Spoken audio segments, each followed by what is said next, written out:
Okay, I want to talk today about, continue our discussion of oligopoly. Last time we talked about non-cooperative equilibria, but in the start we said, gee, life would just be better off if everyone could just cooperate. And someone even asked me, well, why don't they just cooperate? So let's talk about that. Let's talk about cartels. What happens when firms try to cooperate, achieve the cooperative equilibrium in oligopolies? Now, clearly, this is going to be the best outcome. So to fix examples, let's go back to our example of last time, American United.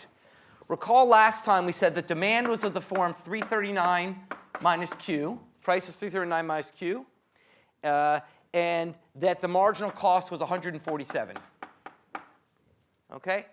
Now, we talked about the fact that if American was a monopoly in this market, they would simply solve the monopolist problem.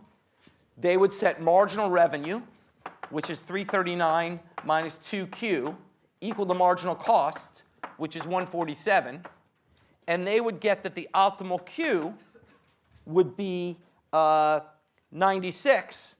And then reading back off the demand curve, that would imply an optimal quantity of $243.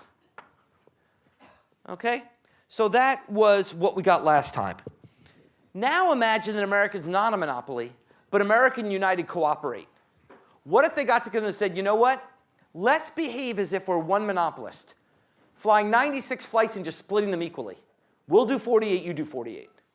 So let's cartelize, let's achieve the monopoly outcome, and let's just share 50-50 the fruits of that outcome. So in that case, each firm would fly 48 flights at a price of $243. Okay? And total profits in the market, each firm would then make profits of 48 times price minus average cost, which is marginal cost, because it's flat, times 243 minus 147, or since I'm not like you guys, can't do that in my head, 4608 per firm.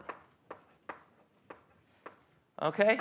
So each firm would achieve profits of 40. They'd take the 96 flights, split them in half, and then each achieve profits of 4608.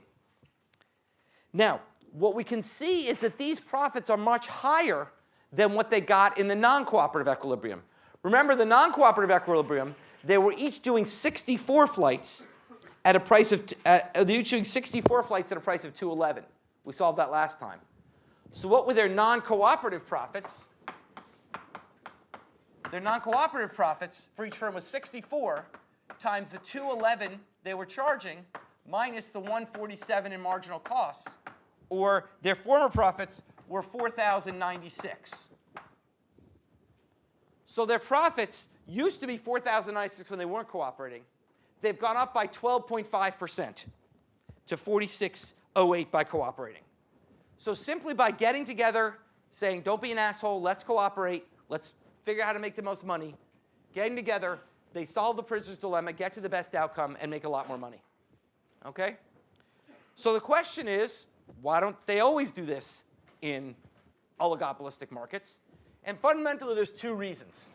Now, normal people, you'll see when I'm done, normal people would teach them in a different order than I will. But let me start with the two reasons in the order economists would teach them.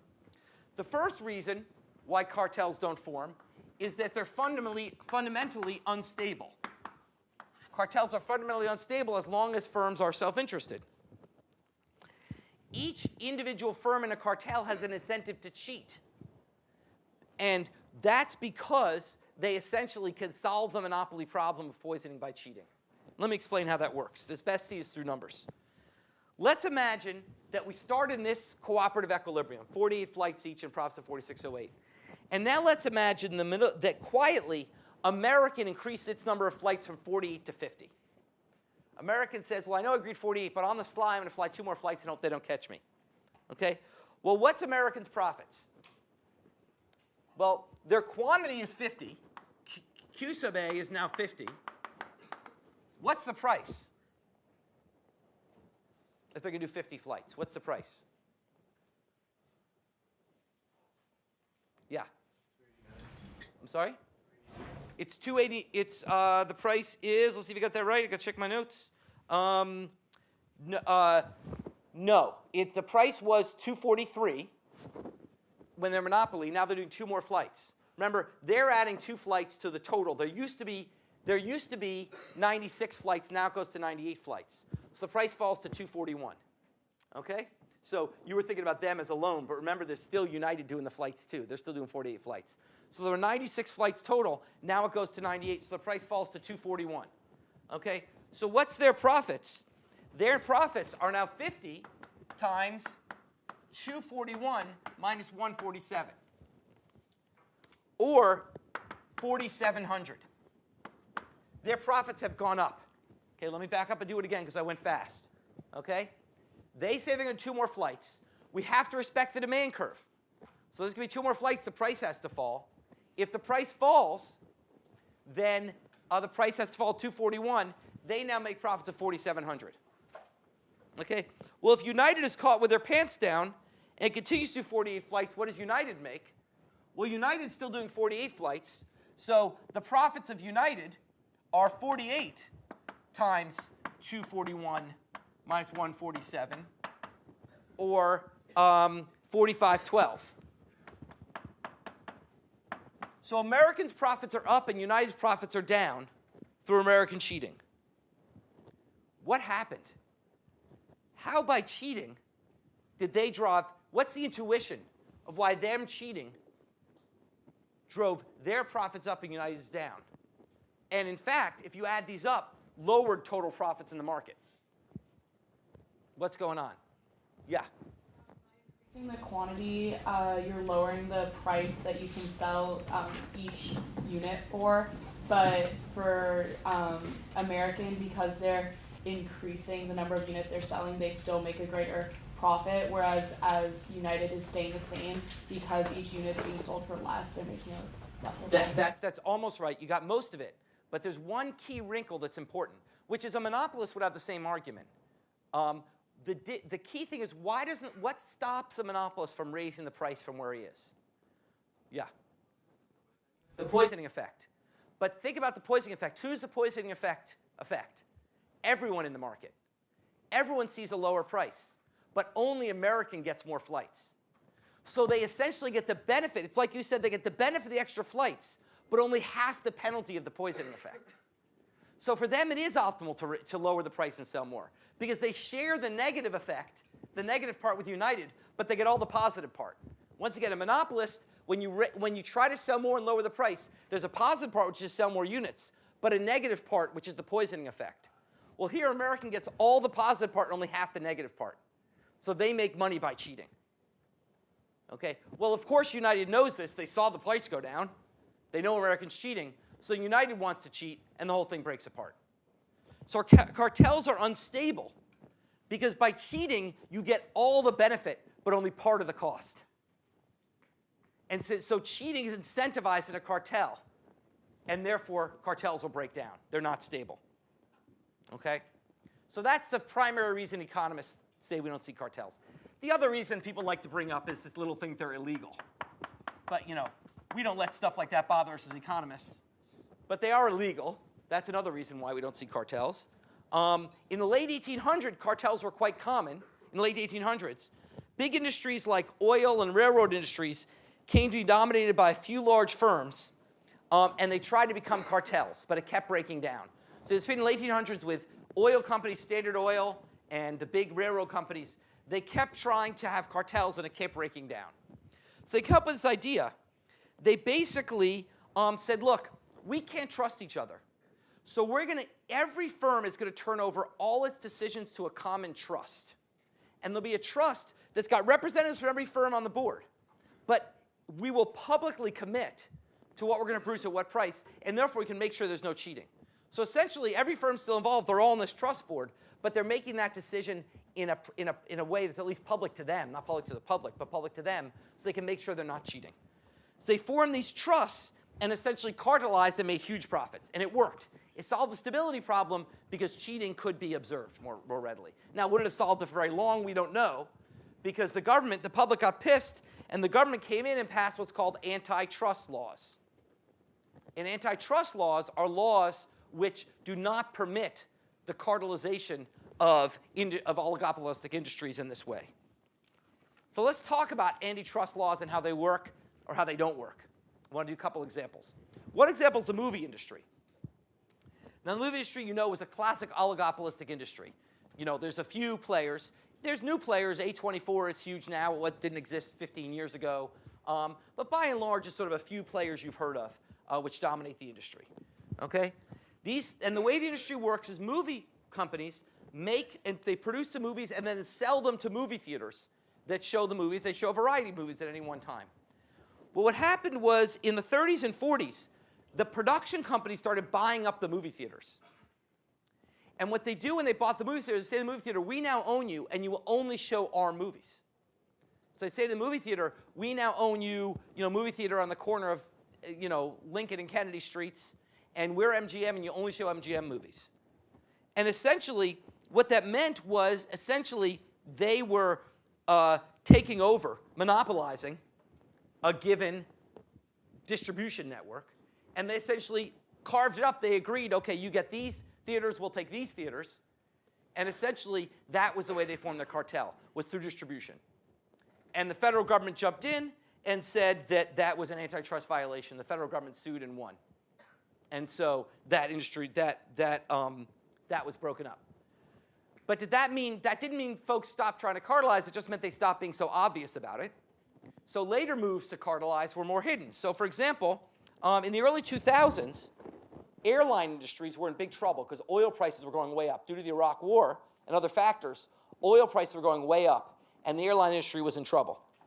So in 2004, British Airlines and Virgin Atlantic had secret talks about essentially cartelizing the cross-Atlantic market from the East Coast to London. And what they did is they said, look, if we sort of obviously set our prices together, people are going to notice. So what we're going to do instead is we're going to add fuel surcharges to the bill. We're going to say, oh, oil's getting more expensive. Your price haven't changed, but there's now a fuel surcharge on your bill. And that fuel surcharge is going to be something you won't pay attention to, so they won't notice that we're rising it together. And these fuel surcharges rose quickly from $10 to $120 per flight, and essentially rose in lockstep. They essentially coordinated, but tried to hide it by making the coordination not over the sticker price, but over this thing at sort of the bottom of your ticket, which was the fuel surcharge. So this worked for a while, but then what happened? Well, what happened was the prisoner's dilemma, was that lawyers for Virgin Airlines started worrying they were going to get busted.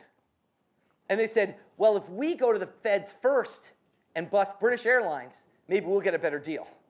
So they were essentially the prisoner that ratted. So Virgin Atlantic was the prisoner that ratted, and the whole thing broke down. There were penalties more on British Airlines because Virgin Atlantic ratted on them. But just like the prisoner's dilemma breaks down, it broke down in reality. And so that was something not where the law really worked, but where the cartel was unstable. And the end result was Virgin Atlantic paid no fees, paid no penalty, and British Airlines paid more than $500 million. So British Airlines clearly did not study the prisoner's dilemma and did not realize that they should have gone first in ratting out Virgin Atlantic. Now, that said, sometimes cartels operate openly in the public and get away with it. Okay? Let's talk about probably the biggest open cartel in America, perhaps in America today, the National Football League. Okay? The National Football League, football is the most popular sport in America, the most profitable sport in America. There are 32 teams, and there are essentially 32 businesses whose job it is to produce football wins. Okay? Now, these businesses have a huge incentive to collude with their fellow business, however, because of television rights. So if the New York Giants and the New York Jets competed over the television rights for their area, they would compete away the profits that could be made by getting a big contract. If they collude and say, no, we will only agree to a contract together, they can get a higher price for that contract. Because it's either you give them the contract or you're out. If they competed, TV companies could compete against each other and fight the price down. Okay? And in general, actually, this goes more than this. The league sells the rights to televise games as a package. So in fact, the National Football League literally explicitly says, we have a cartel of 32 teams. We are selling the monopoly right to televise these games. Somebody's got Sunday, somebody's got Thursday, somebody's got Monday night, etc. But it's a monopoly product they're selling. Now, how did they get away with that? Well, basically, actually, in 1957, they were busted. That's a long time ago. I think even before I was born, that long ago. Okay, they were busted, and the court ruled that the NFL was violating antitrust laws. Okay? Now, that was 1957. That was 60 years ago. The NFL still makes about $40 billion on its television contract. What happened? Congress just exempted them. Congress said, well, you know what? We know they're violating antitrust, but we're going to pass a law which exempts them from antitrust law and let them do it. So it proves basically that Americans like football more than free markets. And basically, we now have a cartelized football industry because Congress basically exempted them from the laws. Okay? So those are some examples. Yeah? Is this also true of other sports teams? Other sports teams, it is not as it's largely true for other sports leagues. It's largely true. Some of the provisions aren't explicit as for football, but it's largely true for other sports leagues as well. What about on an international level with things like soccer? I don't know, actually. I presume it's similar. I mean, I don't know that you have international antitrust laws. I'm not sure how that works with an international league. It's a good question. Okay, now, another form of cartels, we talked about cartels and how companies incentive to put them together. Actually, sometimes the government can make a cartel. Yeah? How well is OPEC working? How's what? How well is OPEC working? OPEC? So OPEC is, as I mentioned in the first lecture, a series of countries that get together and produce oil. It's not working as well as it was when I was a kid. Worked really well because more countries are cheating, and there's more oil being found outside OPEC, but it still works. It's sort of a partially functioning cartel, is I think the way to think about it. Okay, so let me go on and talk about, let's just do one more example about a time when a government made a cartel. Here's one more interesting example. So in the early 1980s, before the early 1980s, the US dominated the car production business. Starting in the late 70s, Japan started making huge inroads into car production. And by the early 1980s, we're in recession, and car manufacturers in the US are really pissed that Japan was taking so much of our market. And we'll talk in a couple lectures about international trade and all those set of issues. But put those issues aside.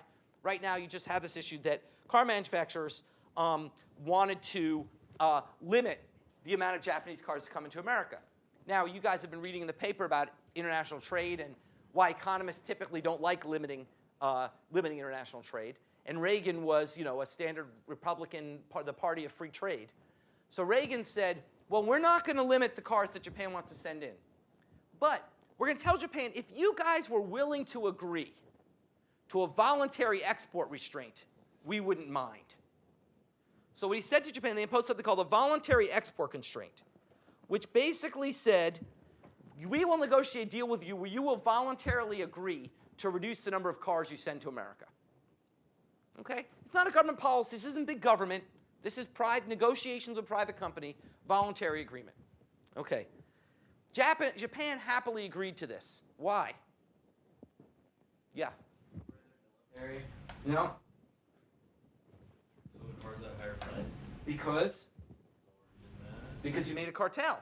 Because the Japanese companies used to have to compete with each other to sell the cars in America. Now it's like, okay, you guys get together and limit how many cars you send. They're like, great, you've given us an ability to form a cartel by essentially telling us, get together and figure out how you're going to sell this many cars to America. So essentially, this voluntary export restraint is essentially cartelized, and no company could cheat. So if you had a cartel and any company tried to cheat, they couldn't sell the cars because the U.S. wouldn't let them come into the U.S. So essentially, the U.S. provided them a way of enforcing their cartel. What happened? Well, the average price of a Japanese car in America went up by $1,200. Okay? U.S. auto profits did go up, but U.S. consumers lost out by way more than producers gained. And on that, the estimates are that U.S. consumers about $3 billion. Overall, U.S. is about $3 billion worse because of this policy. It's just examples of how different government policies can interact with the cartelization of industries. Yeah? Company like price matches. Isn't that sort of like making a cartel? Like, because the other company would see that they're going to price match, they wouldn't want to set a price lower than what the... Well, it's a great question, and you're pointing out this is not a solid line. And in some sense, the question is if it's true that, so for many years, tobacco industry worked this way. There was one large player, Philip Morris. Philip Morris would sort of raise the price and everyone would match. Now, as long as there's no evidence that they agreed to do that, that is not illegal. If there's evidence they agreed to that, it's illegal. But as long as it's just like, no, this is the way it's going to work, then that's not illegal. So basically, that's sort of an implicit cartel. Now, once again, what's holding it together? nothing. A company could cheat and try to charge less. But basically, that essentially, they figured they were working better as a cartel, and essentially it was hard to, there was no way to bust it. Yeah. No, so I mean, like, if a company says to consumers, like, if you can bring in a lower price, we'll sell it for that price. That's sort of a different, I mean, you could imagine you would need every company to do that. That would be a cartel enforcing way if every company had that deal in a market. But if one company has that deal, doesn't enforce the cartel. Every company needs to have that deal. And so the question is, if every company on their own organically decided we're going to have that deal, that would essentially be a way of trying to enforce a cartel. But I think that would be hard to say was an antitrust violation. It's good questions. Other questions? Okay, so now let's ask, why do we care about all this? We care about all this because it matters for ultimately what matters to us in this class, which is economic welfare. Okay, so now let's go to the second thing I want to cover, which is comparing the equilibria. We've now covered 3 types of market structures: perfect competition, monopoly, and oligopoly. Now let's compare them. And I want to compare them in 2 ways: quantity sold and profits. And profits per firm. Profits earned per firm. And we're going to stick with this United American market. Okay? We know if there's a monopoly, if this is a monopoly, if they can perfectly cartelize, then there'll be 96 flights total. Each will fly 48 flights. And profits per firm will be 46.08. Okay, we solved that already. That's the cartel outcome. The non-cooperative outcome, which we'll call the oligopoly outcome, is they each sell 64 flights. We solved that last time. And as we solved here, they each make profits of 4.096. What's the competitive outcome in this market? What's the competitive outcome in this market? First of all, what's the price? Somebody raise their hand and tell me. If this is a perfectly competitive market, what would the price be? And then what would the quantity be? Yeah. 47. Price would be 147, because a perfectly competitive market, price would be marginal cost. So profits would be 0. And quantity would be 339 minus 147, or 192. Okay? So here we have, for a given market, a nice table which lets us compare the 3 different possible outcomes. And what you see is essentially, the more you can monopolize, the higher your profits, but the smaller the market. Okay? So basically, 3 lessons here. First of all, generally speaking, the oligopoly outcome is somewhere between the monopoly and perfectly competitive outcome. Where in between? Take 1412. What 1412 was about is how you figure out where in between this outcome comes between these 2. It's all about game theory. Okay? So that's what's exciting about game theory, is this is a wide range. And game theory is, it says, sophisticated tools that let us pin down where in this range companies will end up in the realistic case. Point 2 is, the more you can monopolize, the higher your profits will be. But let us come to welfare. Now, I haven't computed social surplus here. But here's the cheat. I don't really need to. I don't need to because essentially, roughly speaking, social welfare is proportional to the quantity sold. In other words, we know that in a perfectly competitive market, this is the welfare maximizing quantity is 192.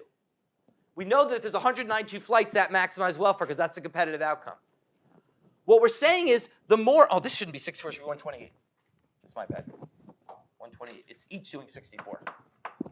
We know that as we monopolize the market, there are fewer and fewer flights. Therefore, we're creating a deadweight loss. Essentially, deadweight loss is proportional. Actually, it's sort of exponentially proportional to the gap between the quantity sold and the competitive quantity. Welfare is maximized here by definition. We prove that. So any reduction from that means an increased deadweight loss. So the more you reduce quantity, the more you lower welfare. So essentially, as we go down the column, we lower profits but raise social welfare. Yeah? On the top line of this chart, are we talking about an oligopoly that acts like a monopoly? Yeah, well, cartel / monopoly. Yes. But otherwise, do 96 to profits would be twice that. But the bottom line is that essentially you've got essentially more profits in this market. Okay? Other questions about that? So the bottom line is, the more competitive the market, the higher the welfare, but the lower the profits. Okay? So that's kind of our bottom line of how we think about this. Questions about that? Okay, next thing I want to cover. We've only covered the case of two firms. What if there are many firms? After all, most oligopoly markets are not just two firms. We've talked about cars and movie-producing studios. There are many firms. Okay? Well, the Cournot model is super hard to do when there's more firms, but there's no reason you can't. It literally just becomes 3 equations and 3 unknowns, or 4 equations and 4 unknowns. Literally, as you can see, you can simply see, if you take that model and add more firms, it just expands the state space. It becomes impossible to graph, but you could solve it. Eventually, you've got n equations and n unknowns. The key bottom line result is that as the number of firms gets large, the Cournot equilibrium approaches the competitive equilibrium. That is, mathematically, if you solve this, you don't have to solve this, but the bottom line condition is the markup that firms earn is equal to -1 over n times the elasticity. In sort of a market, this is sort of in a symmetric Cournot market of the kind we've been working with. The markup is 1 over the number of firms times the elasticity of demand. So think about this for a second. Imagine there is one firm. Then this equation says the markup is equal to -1 over the elasticity of demand. Where have we seen that before? That's the monopoly condition. That's the monopoly markup condition. So when n equals 1, this is an equation we've seen before, the monopoly markup condition. When n equals 2, the firms are making half as much. When n equals 3, a third, it goes a factor of third, etc. What this says is n approaches infinity, we approach the competitive outcome. Okay, we'll never get there, but we're asymptoting towards a competitive outcome, which basically says, you know, it's sort of like my point about contestable markets. You get a market that's sort of competitive enough, you're going to shrink the markup as more and more firms enter. Okay, so that's sort of a general condition that we could derive that shows that as more firms are in, then you get a lower markup. Now I want to make this actually understates the case for an important strategic reason, which is more firms lowers the markup more firm lowers the markup in a Cournot non-cooperative model, but more firms also makes a cooperative model harder. So this is for the non-cooperative model. The non-cooperative model, your profits fall as there are more firms, but it also gets harder to cooperate as there are more firms, because there are more people you have to trust, more people you have to keep hold of. So a great example of this, actually for a long time, mercury, the stuff we use in thermometers and such, only was found in Italy and Spain, in the mines in Italy and Spain. And they had a cartel between the two countries to sell mercury. What happened, other countries discovered mercury, and they couldn't keep the cartel together, and the price of mercury fell a lot. We had the question about OPEC, similar thing. OPEC was much more successful in the 1970s when essentially the only source of oil were basically these Arab nations that form OPEC. What happened over time is we've discovered more oil around the world, in particular in Russia and in the US, which has sort of broken the power of this cartel to a large extent. So the reason why a bigger market moves us towards the competitive equilibrium is that it makes it harder to maintain a cartel. Okay? Now, the other issue I want to cover here is I want to talk about what does all this teach us about a key policy issue, which is the issue of mergers. What does everything we've learned here tell us about thinking about mergers? Okay, we know about mergers. It happens all the time. Two companies merge. Well, it turns out when companies merge and they're large enough, the federal government regulates that. The federal government gets a vote on whether that merger is going to be allowed to go forward. Either the Department of Justice or the Federal Trade Commission, depending on what industry it is. So the federal government has to decide, how do you evaluate whether two firms merging is a good idea or not? And essentially what it comes down to is a simple trade-off. Economies of scale versus market power. The benefit of two firms merging is economies of scale. If two firms have sort of redundant production processes and they merge, they can be more efficient. There can be positive economies of scale for merging firms. Okay? So there's cost efficiencies, basically. Economies of scale deliver cost efficiencies. On the other hand, the more firms merge, the more this N goes down, and the more markets go up, and the worse it is for consumers. So the trade-off is, do you want to reduce, is reducing N worth it in terms of the economies of scale? Or in other words, does the producer efficiency go up enough to make up for the potential loss to consumers of this less competitive market? Okay? People understand that? Now, an interesting case of this, which has got very big implications for all of us in America, is hospital mergers. During the decade of the 2000s, there was a rash of hospital mergers where hospitals said, look, here's a classic case for economies of scale because hospitals have what's called a peak load problem. They have to have empty beds. Hospitals can't be full all the time because there might be a car accident and people need beds. So by definition, it's inefficient for hospitals to be at 100% capacity. Hospitals want to have some excess capacity. The problem with that is if there's two hospitals next to each other, each with excess capacity, that's inefficient. It'd be more efficient to have one hospital, one merged hospital, than they just manage the proper amount of excess capacity. And hospitals made this argument, and we basically approved any hospital merger that they wanted in the 2000s. Well, what happened? What happened is the hospitals lied. They kept both hospitals open, kept all the empty beds, and just raised prices. So essentially, the hospital mergers did not deliver any of the economies of scale they promised, but did deliver a lot of the market power we feared. So a huge cause of the increase in medical spending in the 2000s was these hospital mergers, which essentially took a lot of the competitive pressure out of the medical market and didn't really deliver economies of scale. And this is the hard part about being a regulator. Most of what public policy economists do in the world is regulate all over the world.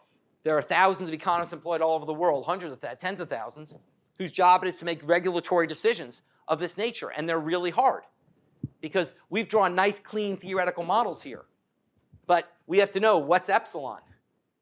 You know, what's epsilon to figure out the effect of consumers? What are the economies of scale? Will they actually exploit those economies of scale, et cetera? So these are really hard and interesting decisions. Now, let's go on to the last topic I want to cover today, which is price competition.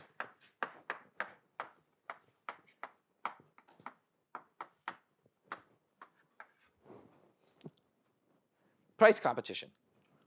Now, the models we've been discussing so far have been what we call quantity competition. That United American compete on how many flights to send, and then the demand curve tells them what they can charge. But in fact, in many markets, that's not how firms compete. In fact, we even mentioned it. Someone mentioned about best price offers, et cetera. They don't compete on quantity, they compete on price. And that's a different model, named after another French economist, Bertrand, a model of Bertrand competition. Is the model of price competition, is a model we call Bertrand competition. This model says that basically two firms compete over what price to set, and then the quantity is determined by the price that results from that competition. So they don't compete over quantity, they compete over price. And the demand curve then tells you the quantity. Okay? Now, in this case, what's really striking about Bertrand competition is that unlike the Carnot model, under Bertrand competition, two firms can be enough to get us to the competitive equilibrium. Why? Why do we only potentially need two firms to get the competitive equilibrium? Yeah? How do you lower? Why don't you explain a little bit more what you mean? One firm gets price a little low, the other one is price a little lower, and like, you know, like. Exactly. As long as there's profits to be made, it's like our entry-exit decision, right? As long as there's profits to be made, I'm going to come in at a price 1 penny below you, make 1 penny less profits, and steal all the business from you. So if there's perfect competition between firms in a Bertrand sense, then you only need two firms to get to the competitive equilibrium in theory. Okay? So it's a very different idea than Carnot competition, where you need many, many firms to get close to this competitive outcome. With price competition, because firms are always kind of competing to go 1 penny below each other, in a market that's otherwise competitive, you can actually drive the price to competitive price. through, essentially, you can actually drive the price down to marginal cost. It's sort of like I talked about contestable markets, and as long as there's profit to be made, someone would enter. Here, as long as there's profit to be made, someone will lower their price. And that'll keep happening until price equals marginal cost.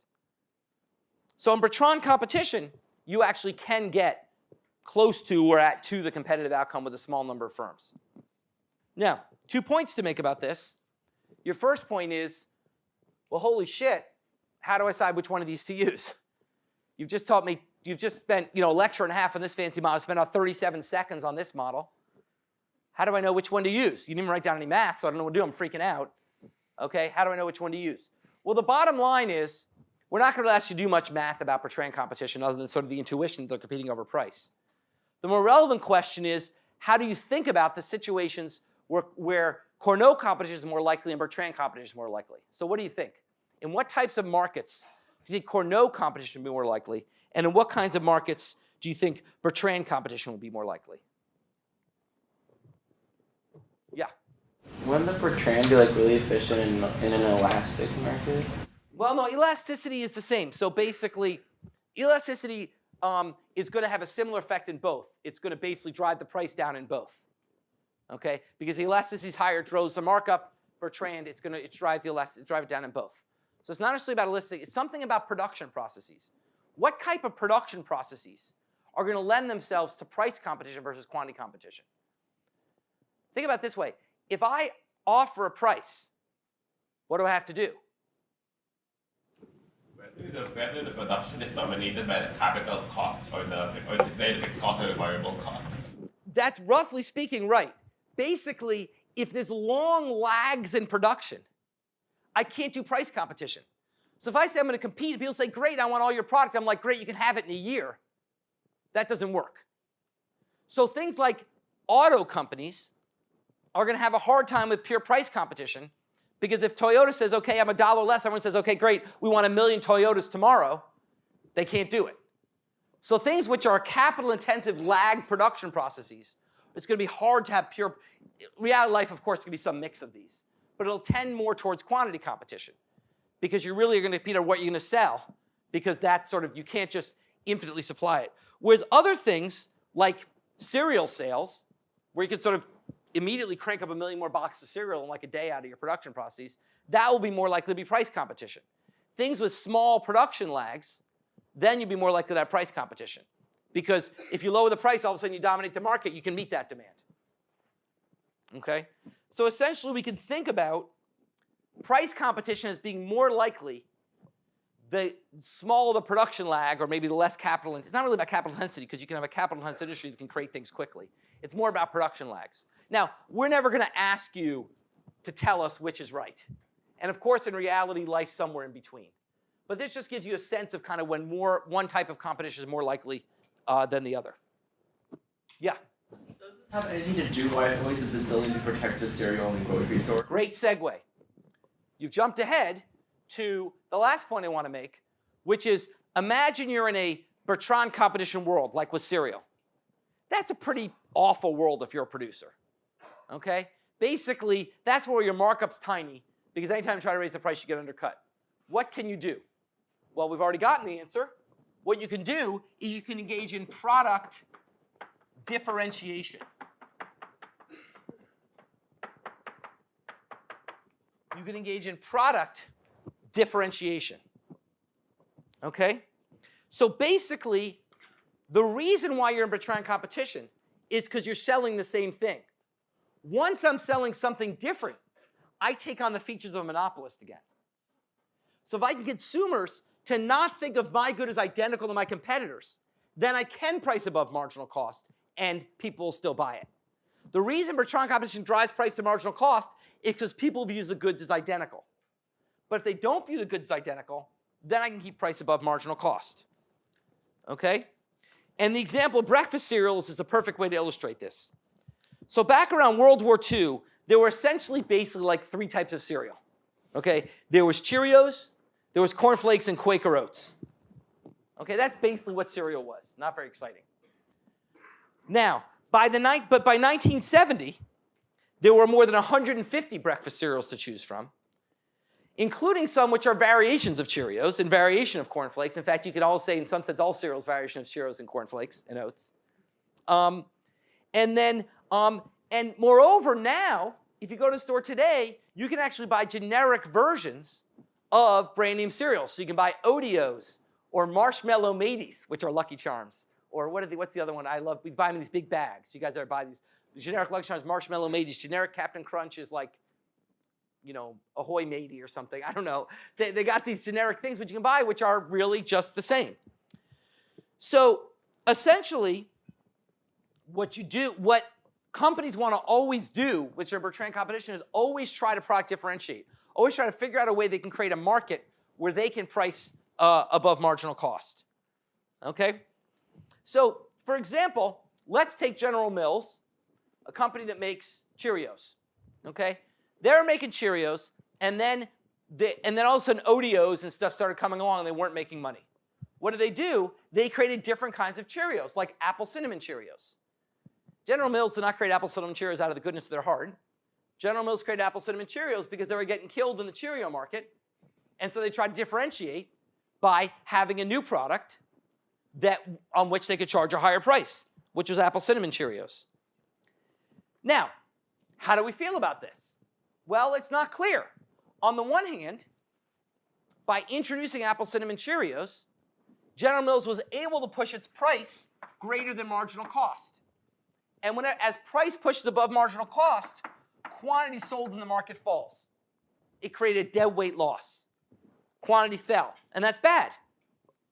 Okay? On the other hand, apple cinnamon Cheerios are quite good. Okay? So this actually ends up being much like our patent discussion, which is essentially by differentiating, they've had two effects.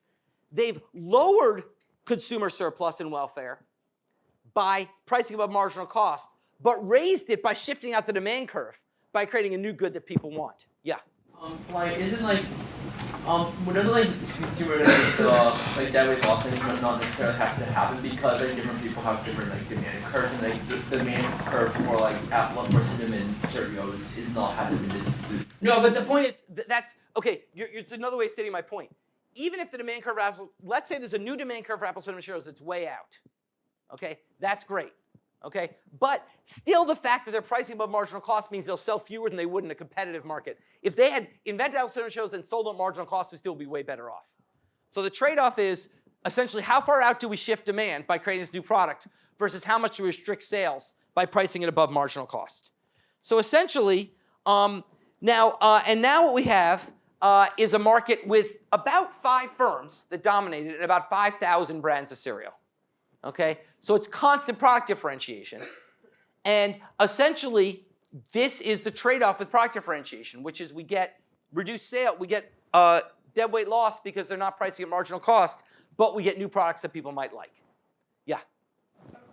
So, because of product Differentiation. Yeah, differentiation. Is brand loyalty between things like Adidas and Nike or Apple and Android, where they're very similar products, but you feel strongly towards one of them? Is that good for both of the two things that you're choosing? Well, actually, that's really interesting. It depends on whether that brand loyalty is based on innovation or blind faith. So in some sense, this is once again, this gets into the deep, interesting issues of industrial organization you talk about in game theory, which is if I can create brand loyalty in a way that makes you slightly better off, but keeps you in my brand forever, then that might be worse. If I create it in a way that makes you much better off, that might be better. So essentially, that's why, for example, you may have noticed you may be getting 1 or 2 credit card mailers. That's it. Are you guys getting inundated with credit card offers? Okay, it's not because they love you guys. It's because if they hook you now, then you might stick with that credit card later. So they're trying to exploit, trying to get you, they're trying to give you a good deal now to get you hooked later so they can charge them closer to monopoly price later on. So essentially, there's a trade-off, which is if that loyalty is based on real differences in quality, that might be good. If it's not, it might not be. But the welfare gets very murky. It's a good question. Other questions? Okay, so these are exciting real-world topics. It's more reasons to go on and study more in economics. But let's stop now. We'll come back and we'll start talking about factor markets on Monday.